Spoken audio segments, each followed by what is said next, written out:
মার্কিন প্রেসিডেন্ট নির্বাচনে ট্রাম্পের মন্ত্রিসভা এবং প্রশাসন দেখলেই যে কেউ এটিকে ছোটখাটো ভারত বলে আখ্যায়িত করতে পারেন। ট্রাম্প নির্বাচনে জয়ী হওয়ার পর থেকেই তার আশপাশে প্রভাবশালী ভারতীয় বংশোদ্ভূতদের নিয়ে চলছে নানা জল্পনা কল্পনা। বিভিন্ন দেশে তাদের হস্তক্ষেপের আশঙ্কা এবং তার সঙ্গে নরেন্দ্র মোদীর স্বার্থ ঘিরে তৈরি হয়েছে ধোঁয়াশা।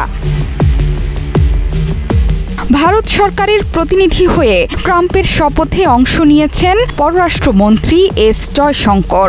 এক্সে দেয়া পোস্টে প্রিয় বন্ধুকে শুভেচ্ছা জানিয়ে টুইট করেছেন নরেন্দ্র মোদী নিজেই। শুধু তাই নয়, ট্রাম্পের সাথে কাজ করার জন্য নিজের আগ্রহের কথাও টুইটারে দেয়া বার্তায় জানিয়ে দেন মোদী।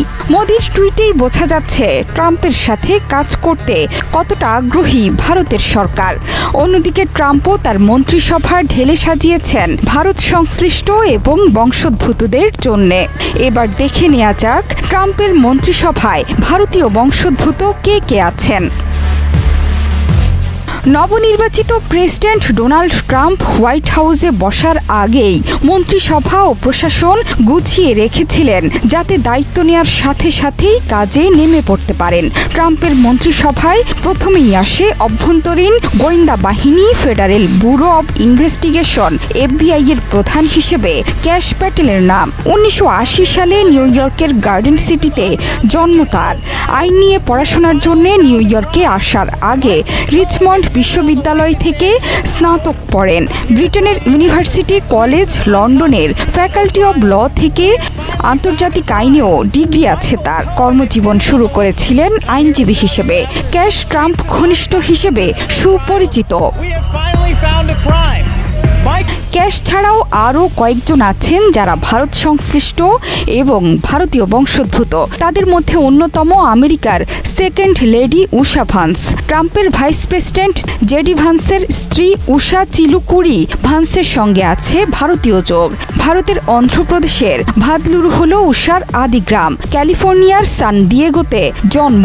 ইয়েল বিশ্ববিদ্যালয় থেকে ইতিহাস নিয়ে স্নাতক ডিগ্রি অর্জন করেন। দর্শনে কেমব্রিজ বিশ্ববিদ্যালয় থেকে হয়েছেন স্নাতকোত্তর। 2014 সালে কেন্টাকিতে জেডি ভান্সকে বিয়ে করেন উষা। জেডি ভান্সের বিশ্বাস, স্ত্রীর হিন্দু ধর্মের প্রতি আনুগত্যই তাকে রাজনৈতিকভাবে এত দূর এগিয়ে দিয়েছে।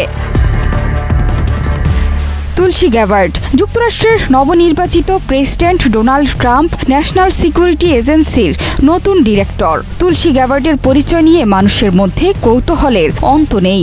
তার নাম এবং হিন্দু ধর্মের প্রতি বিশ্বাসের কারণে অনেকেই তাকে ভারতীয় বংশোদ্ভূত বলেন, যদিও তুলসী ভারতীয় বংশোদ্ভূত নন, কিন্তু তিনি হিন্দু বলেই নিজেকে পরিচয় দেন। 1981 সালে মার্কিন যুক্তরাষ্ট্রের সামোয়ায় জন্মগ্রহণ করেন তুলসী। তার বাবা মাইক গ্যাবার্ড এবং মা ক্যারল গ্যাবার্ড। 1983 সালে তুলসী গ্যাবার্ডের বয়স যখন 2 বছর, তখন তার পরিবার যুক্তরাষ্ট্রের হাওয়াই অঙ্গরাজ্যে স্থায়ীভাবে বসবাস শুরু করে। সেখানেই তার মা ক্যারল হিন্দু ধর্ম গ্রহণ করেন। হিন্দু ধর্মের প্রভাবের কারণে সন্তানদের হিন্দু নাম রেখেছিলেন মা ক্যারল, যদিও তুলসীর সাথে খুব ভালো সম্পর্ক নরেন্দ্র মোদীর।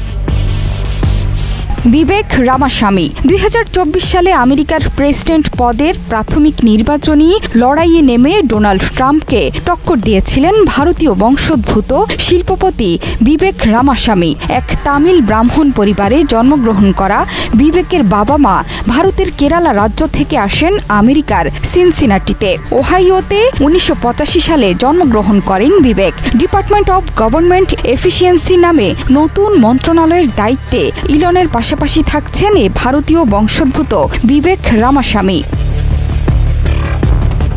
যুক্তরাষ্ট্রের বায়োমেডিক্যাল গবেষণা বিষয়ক সংস্থা national institutes of health NIH এর পরবর্তী ডিরেক্টর হচ্ছেন জয়ন্ত ভট্টাচার্য। তিনি জয় নামেই বেশি পরিচিত। শৈশবেই বাবার কর্মসূত্রে আমেরিকা যাত্রা করেন তিনি। সেখানকার উচ্চারণে জয় হয়ে যায় যে। জয় ভট্টাচার্যের বাড়ি ছিল পশ্চিমবঙ্গের চন্দননগরে। 3 বছর বয়সেই পরিবারসহ পাড়ি জমান আমেরিকায়। পাশাপাশি ভারতীয় বংশোদ্ভূত আমেরিকান উদ্যোক্তা শ্রীরাম কৃষ্ণানকে কৃত্রিম বুদ্ধিমত্তা বা AI বিষয়ক উপদেষ্টা হিসেবে নিয়োগ দিয়েছেন ট্রাম্প। তিনি মাইক্রোসফট, টুইটার, ইয়াহু এবং ফেসবুকের মতো প্রতিষ্ঠানে কাজ করেছেন। এছাড়া হারমিত কে ধিলো মানবাধিকার বিষয়ক আইনজীবী হিসেবে নিয়োগ দিয়েছেন ট্রাম্প। জোহরা চৌধুরী, সেতু, ৭১।